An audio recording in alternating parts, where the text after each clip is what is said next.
ada Bapak Prabowo. Bapak tenang aja Pak. Di Aceh 100% dukung Bapak. Dari anak kecil, pelajar, mahasiswa, pemuda milenial, pemuda tidak milenial, pemuda modern, pemuda kampungan, semua milih Bapak.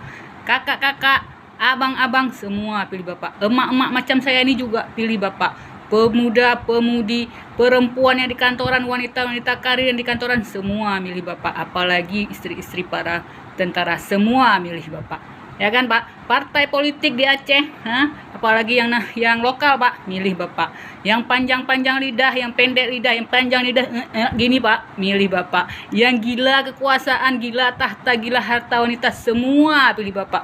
Yang udah lupa tentang daerah operasi militer karena Bapak yang memerintahkan saat itu, semua milih Bapak. Yang mereka adalah korban konflik, semua milih Bapak. Semua yang tidak peduli lagi tentang pelanggaran HAM terbesar oleh Bapak, semua pilih Bapak. Tenang Pak, semua milih Bapak untuk cepat kolaps. Untuk yang kelima kali, ya, selamat siang Bapak.